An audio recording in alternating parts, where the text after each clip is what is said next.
Chega mais, nação, vamos juntos aqui analisar as últimas informações do Flamengo. E olha só, vamos aqui continuar vendo a repercussão do Flamengo sobre a vitória para cima do Palmeiras. Tem a convocação do Carlos Ancelotti, 5 jogadores do Flamengo convocados.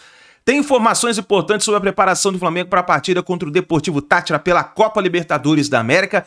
Vamos juntos analisar tudo isso aqui no nosso canal, mas antes, faz o seguinte, dá aquela moral de sempre, explode o dedo no like. Vamos bater juntos aqui uma meta de 3.000 likes para esse vídeo. Compartilhe o vídeo no seu grupo do WhatsApp com o seu amigo flamenguista. E se você não é inscrito aqui no canal Meu Mengão React, se inscreva, ative o sino das notificações para você receber sempre as informações do Flamengo. Já corre nos comentários e coloca aí de qual cidade você acompanha aqui os nossos vídeos, tá bom? Deixa os créditos ao canal da ESPN, João Guilherme, Vene Casagrande, link na descrição como crédito. Bora para as últimas informações do Flamengo. Ricos e com mais jogadores e, nos últimos anos, mais conquistas. Os dois principais times do futebol brasileiro hoje se encontraram ontem, no domingo, no Allianz Parque. E impressionante, Capita, nas últimas 8 vezes em que se encontraram no estádio do Palmeiras, o Flamengo não perdeu. 5 empates e ontem conquistou a 3ª vitória. Ontem, por que motivo? Dedinho do seu Felipe Luiz? Foi um jogo assim, não foi um jogo organizados fora de campo, dentro também em muitos momentos, mas ontem não fizeram uma boa partida, né? Acho que existe um nervosismo de enfrentamento, né? Os dois times ali sabem do poder que tem, enfim, tem a preocupação também do resultado negativo. O jogo foi se desenhando, né? Teve esse lance da penalidade. As logo duas no início, penalidades, acho que para todo mundo aqui, um jogo que teve ninguém marcaria nenhuma das duas, né? Eu acho que é isso, Plea. Eu acho que a gente vai analisar os lances aí. A gente vai ter dificuldade para dar esses... O Abate Abel realmente ele se supera. Ele e o Huey, que é o VAR mais intervencionista do país. Mas o Flamengo ele soube aproveitar as oportunidades que teve, né? Com a penalidade do Arrascaeta, depois no final do jogo com o gol do Ayrton Lucas. Foi um jogo tecnicamente, assim, na minha opinião, abaixo do que se era esperado. Mas muito estratégico, né? Pontos importantes para o Flamengo, né? Porque se o Palmeiras vencesse, abriria uma vantagem grande, né? Relativamente grande para o poder que o Palmeiras tem de elenco. Então aproxima os times na tabela, enfim. Mas um jogo, é isso, estrategicamente a gente olhar para alguns cenários, mas tecnicamente abaixo do esperado. Mas vitória importantíssima do Flamengo. É diferente do que a gente está acostumado, né? A gente viu um Flamengo muito mais marcando e dando a bola para o Palmeiras, principalmente no primeiro tempo, né? Jogando diferentemente do que a gente está acostumado do Flamengo a todo tempo com a bola. É aquilo que o Ancelotti falou agora há pouquinho que a gente mostrou? Entendi. Você jogar de acordo com a circunstância, com o adversário, na casa do adversário. Aí imagina se o Palmeiras ganha o jogo de 1-0, o que a gente não estaria falando do Felipe Luiz também, né? Nossa, já perdeu aquele ímpeto. Se o Piquerez faz o gol de pênalti. Aquele ímpeto de jogar no campo, de propor o jogo, não. Tudo tem uma forma de jogar, cada momento, cada seu jogo é entender. Até porque a grande fortaleza do Palmeiras é dar a bola para o rival, sim, recuar no campo e sair com verticalidade. Exatamente. O Felipe Luiz foi perfeito, né? Tirou a principal virtude do Palmeiras. E no segundo tempo, nas mexidas, ele foi muito bem. O Varela de volante rendeu muito bem. O Ayrton Lucas na segunda linha ali pela esquerda, muito bem. O moleque, eu acho que a Abel não se esperava um Flamengo especulando. Mas o Flamengo foi aos pouquinhos soltando a rede. Normal, mas a Abel não se esperava isso, não. Acho que surpreendeu o Felipe Luiz aí o Abel Ferreira, e acho que foi grande clave de porque o Flamengo levou o triunfo, né? Saber se adaptar às circunstâncias e ao rival. Qual é a principal fortaleza do Palmeiras? Baixar as linhas e sair rápido em contra-ataque, né? Mesmo dentro de casa. Aliás, no Allianz é quando ele faz melhor isso aí, né? Uhum. Algum destaque a mais da partida? O Pedro entrando no segundo tempo, Luiz, Pedro até rendeu legal. Eu imagino que o fato do jogo ter acontecido no sintético, apesar do Pedro nos últimos jogos não ter começado também, ontem era um jogo, por exemplo, se o jogo fosse no Maracanã, eu acho que o Pedro começaria o jogo. Voltando de lesão, jogar 90 no sintético... Mas também por estratégia de ontem de Felipe Luiz, né? De recuar mais para sair rápido, né? Acho que o Pedro muito melhor você ter o Bruno Henrique como centroavante do que o Pedro, né? Com velocidade, sim. Acho que tem tudo a ver com a estratégia, né? Agora, curioso, o Palmeiras, é até estranho falar isso, porque o Palmeiras já garantiu a primeira colocação na classificação geral da Libertadores. Foi o único time na 3ª fase da Copa do Brasil que pegou um adversário da Série A e passou sem dificuldades. Ganhou os 2 jogos. Ganhou os 2 jogos do Ceará. E lidera ainda, só pra gente lembrar, lidera ainda o Campeonato Brasileiro, mas tem encontrado dificuldades em casa. Não fez nenhum gol ainda dentro do Allianz Parque. Só marcou em casa nos jogos em Barueri, na Arena Barueri. E as 2 partidas que perdeu no campeonato, para o Bahia e ontem para o Flamengo, foram no Allianz Parque. O Palmeiras, na hora de propor o jogo, tem encontrado dificuldade. E detalhe, o Abel nunca teve tanta fartura no elenco. Por que o time não consegue jogar, Luiz, apesar desses números excelentes que eu acabei de falar?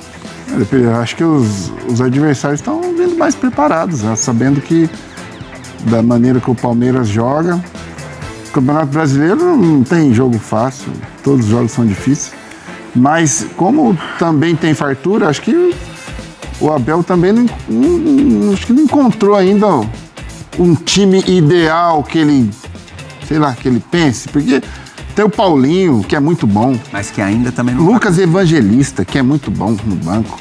Não, opções não faltam. Não, muitas opções. E aí, né, às vezes... O Estevão encontrou dificuldade ontem, né?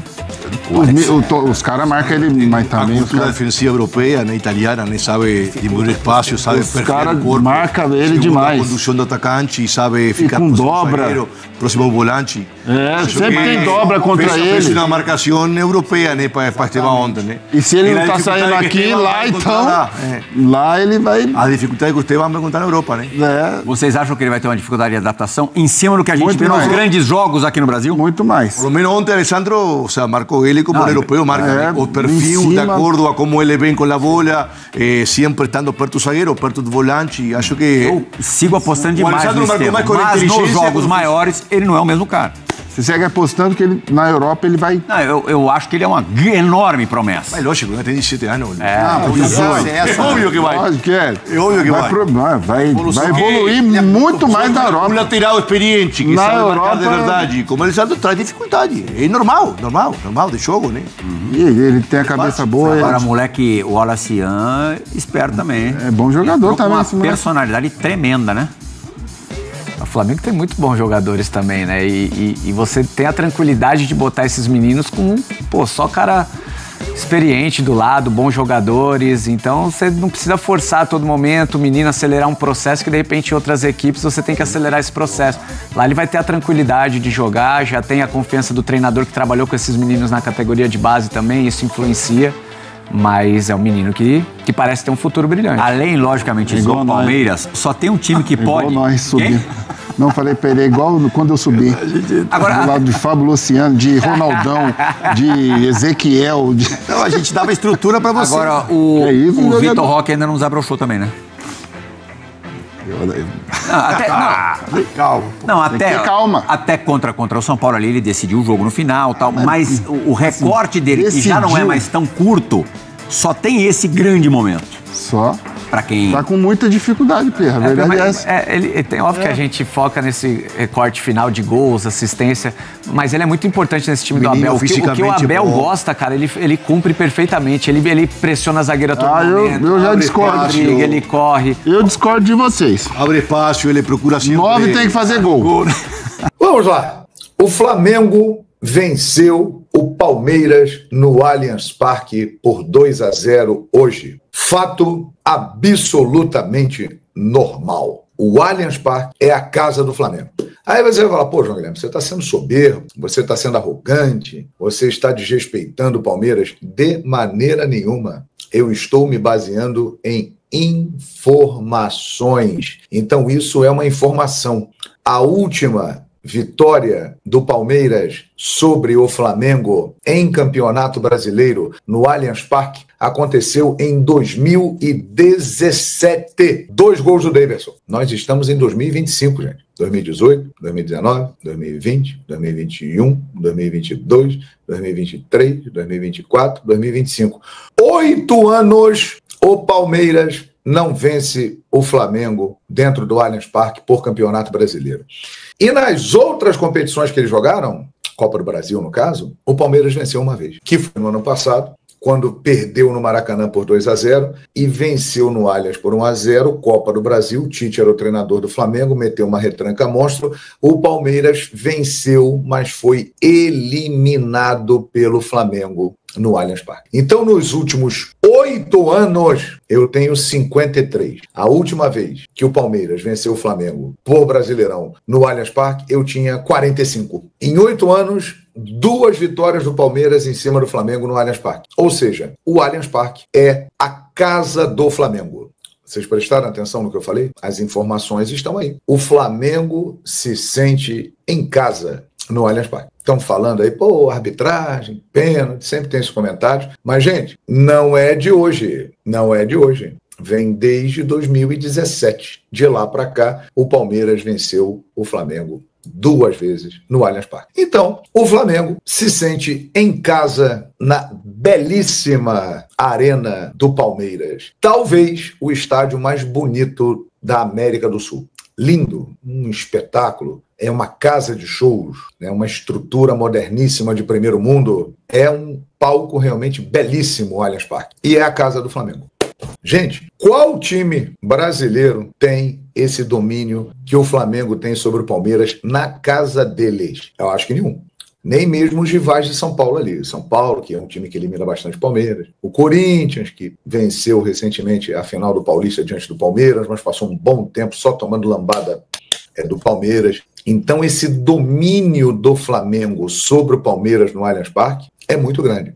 Aliás, o Palmeiras venceu 2 finais em cima do Flamengo recentemente. A Libertadores da América, a final muito importante, né? A maior final de uma competição de futebol na América é a final da Libertadores. O Palmeiras venceu o Flamengo e depois venceu a Supercopa do Brasil em Brasília em 2023, perfeito? Ganhou 2 finais. Agora, tirando isso, esses 2 jogos finais, o Palmeiras vence muito pouco o Flamengo, gente.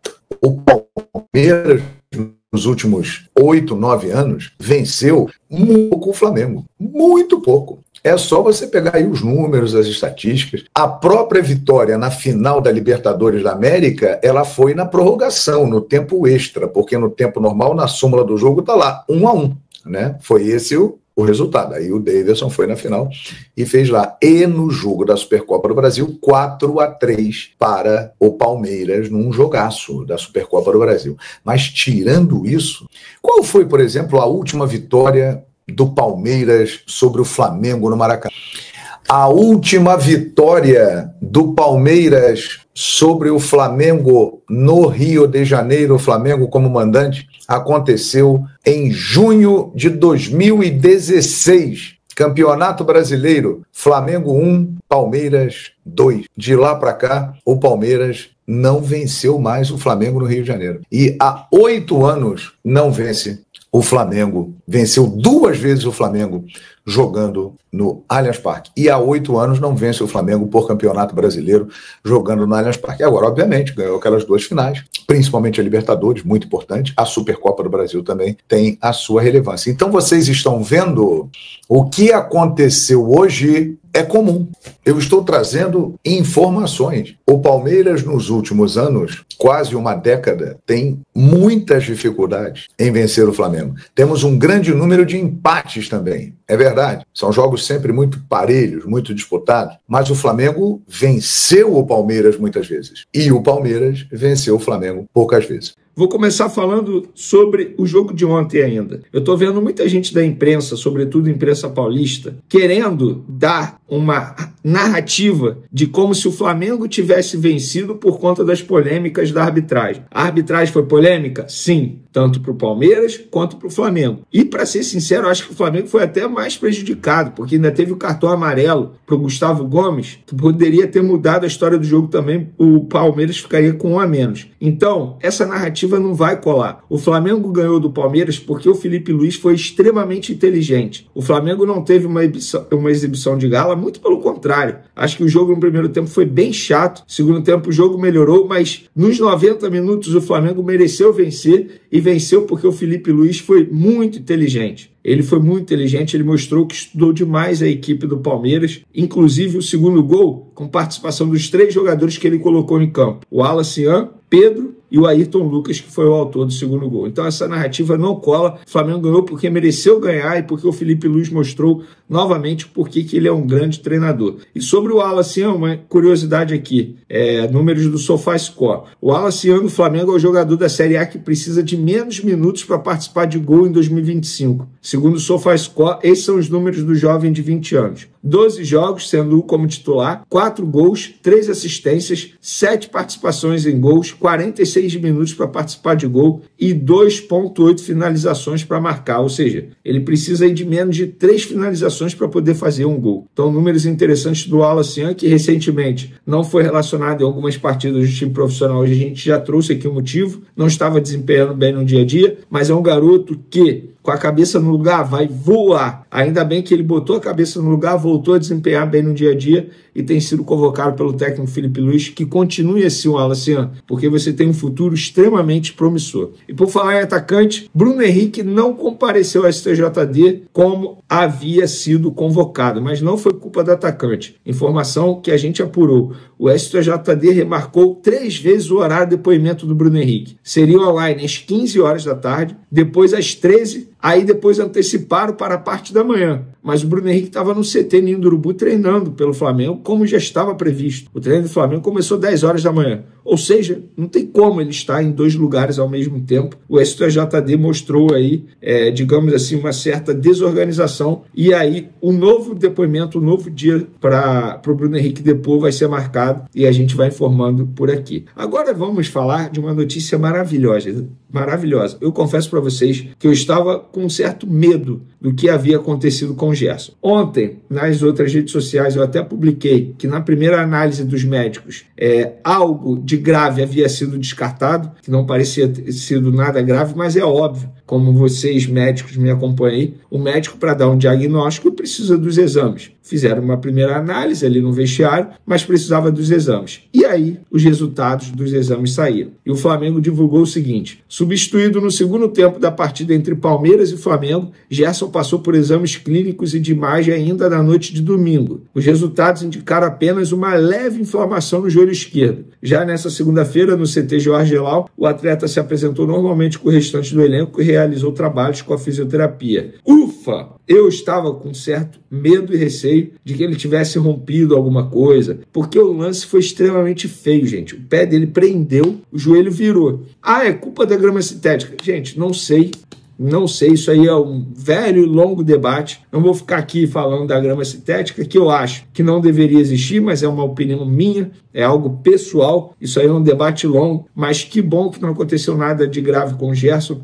Torcer para que ele fique à disposição já para quarta-feira, para o jogo contra o Deportivo Táchira. E no domingo o Flamengo enfrenta a Fortaleza, jogo inclusive que, se tudo der certo, o Flamengo pode chegar à liderança no Campeonato Brasileiro novamente. E aí chegar ao Super Mundial como líder do Campeonato Brasileiro seria extremamente importante para as pretensões rubro-negras na temporada 2025. Galera, o Alcaraz fez mais um gol pelo Everton, nesse final de semana, e aí eu tô vendo muita gente noticiar que ele bateu as metas e com isso vai ser comprado. Entrei em contato com o Flamengo e também com os representantes do atleta e publiquei o seguinte nas outras redes sociais: Twitter, @VeneCasagrande, Instagram, @VeneCasagrande. Tanto o Flamengo quanto os representantes de Alcaraz negam que o jogador tenha batido as metas de compra obrigatória do Everton. No Fla, o discurso é de tranquilidade, porque caso o Alcaraz não bata as metas e o Everton não queira exercer a opção de compra, outros clubes da Europa, inclusive da Inglaterra, já entraram em contato para demonstrar interesse no argentino. O jogador, segundo os representantes, está feliz no Everton e vê com bons olhos uma permanência. Onde eu quero chegar? Flamengo vai vender o jogador, não quer continuar ou manter o jogador aqui para o restante da temporada. O Flamengo quer negociá-lo. Vai torcer para o Everton, vai torcer primeiro para o jogador bater as metas. Se o jogador não bater as metas obrigatórias, torcer para o Everton exercer a opção de compra. Se o Everton não exercer a opção de compra, o Flamengo tem outros clubes interessados na contratação desse jogador pelos valores que, teoricamente, o Flamengo venderia ao Everton. Então, é isso. Só trazendo a informação para vocês. Pessoal, vamos lá. Primeira convocação de Ancelotti pela seleção brasileira. Tem alguns nomes aí inesperados. Tem ausência importante e tem também 5 jogadores do Flamengo. Papel e caneta na mão, galera. Vamos lá. Alisson, Bento e Hugo Souza são os 3 goleiros. Hugo Souza, para mim, uma surpresa. E não que eu não goste do goleiro, acho um baita goleiro. Sempre falei isso desde os tempos de Flamengo. Mas eu acho que tinha outros na frente dele. Bem outros na frente dele. Por exemplo, o Léo Jardim do Vasco está na frente dele. Mas quem? O próprio Everton no Palmeiras, eu acho que é um goleiro melhor do que ele e não vejo nenhum problema aí, o fato dele ter 37 anos, sendo que a Copa do Mundo é ano que vem. Mas vamos lá. Alisson, Bento, Hugo Souza, Alexandro do Flamengo, Alexandre Ribeiro do Lille, Beraldo PSG, Carlos Augusto, Inter de Milão, Danilo Flamengo, Léo Ortiz Flamengo, Marquinhos PSG, Wanderson Mônaco, Wesley Flamengo, Andrés Pereira Fulham, Andrei Santos do Strasbourg, que ele pertence ao Chelsea, aquele cria do Vasco, Bruno Guimarães do Newcastle, Casemiro, Manchester United, Ederson, Atalanta, Gerson, Flamengo. Atacantes: Anthony Betts, Estevão, Palmeiras, Gabriel Martinelli, Arsenal, Matheus Cunha, Wolverhampton, Rafinha, Barcelona, Richarlison, Tottenham e Vinícius Júnior, Real Madrid. Vamos lá, Richarlison. Um jogador que ele conhece há muito tempo, voltou a jogar bem lá no futebol inglês. Para mim, nenhuma surpresa, inclusive falei no SBT recentemente que o Richarlison deveria voltar por conta da relação dele com o Ancelotti. Casemiro também voltando, nenhuma surpresa, acho até que vai fazer um bem danado para a seleção brasileira, a liderança dele, para mim é um jogador de altíssimo nível. Cara, 5 jogadores do Flamengo e a ausência do Neymar, vocês perceberam aí que eu não falei o nome do Neymar, o que eu acho um acerto. Eu estava nessa expectativa, falei isso aqui, falei no SBT também. Qual seria a postura do Ancelotti em relação ao Neymar? E mostrou. Neymar, se você não merecer, você não vai ser chamado. Alguém tem dúvidas que se fosse o Dorival Júnior, o Neymar estaria nessa lista? Claro que não, né? O Dorival disse na última convocação dele que estava montando o time em prol do Neymar, para jogar pelo Neymar. Eu acho que o Ancelotti, a gente pode discutir aí o Hugo Souza, alguns nomes. Por exemplo, ele chamou Andrei Santos, com todo respeito ao Andrei, que eu gosto do futebol dele. Mas o João Gomes e o André, ambos do Wolverhampton, para mim, estão na frente dele. Eu não chamaria o Andrei. A gente pode discutir um outro aí, mas de maneira geral, uma convocação tranquila. E vocês? O que vocês acharam? 5 jogadores do Flamengo. Quero a opinião de vocês sobre essa lista aí do Carlo Ancelotti. Nação, eu vou dizer uma coisa pra você, eu fiquei surpreso com 5 jogadores do Flamengo convocados. Claro, a gente sabe da capacidade dos jogadores do que o Flamengo tem, não tô dizendo desmerecendo, o que eu tô querendo dizer é que eu fiquei surpreso por tantos jogadores sendo convocados, cara, e o pior não é isso. Pior que estamos na reta final da preparação para a Copa do Mundo de Clubes, melhor dito, e o Felipe Luiz tem que ter tempo para poder preparar os jogadores, e 5 jogadores convocados pode tirar aí esse tempo que o Felipe Luiz teria para poder ali fazer algumas mudanças, alguns testes que ele precisaria fazer, pensando aí na Copa do Mundo de Clubes. E aí, qual é a sua opinião? O que você achou? Eu acho merecido a convocação do Wesley, do Gerson, até mesmo do Alexandre, jogou muito bem a partida aí contra o Palmeiras. O Danilo, né, que tá de recuperação, mas é um veterano na seleção. Bom, vamos ficar de olho aí para ver o que o Carlos Ancelotti vai fazer na seleção. Léo Ortiz também, parabéns aí pro Léo Ortiz, foi convocado. Então é isso daí, nação. E agora, após passar o carro em cima do Palmeiras, vamos pensar agora no Deportivo Táchira, que acontece essa partida aí da Copa Libertadores da América. O Flamengo tem que vencer, sim ou sim tem que vencer. Vamos ver o que o Felipe Luiz vai preparar para essa partida. Obrigado, nação, por você estar aqui até o final do vídeo. Não se esqueça, dá aquela moral, deixa o seu like, se inscreva no canal e assim que a gente tiver mais informações do Flamengo, a gente traz para vocês, tá bom? E aqui, ó, tem a repercussão da vitória do Flamengo em cima do Palmeiras. Quer assistir? É só clicar aí. Tamo junto, a gente se vê no próximo vídeo.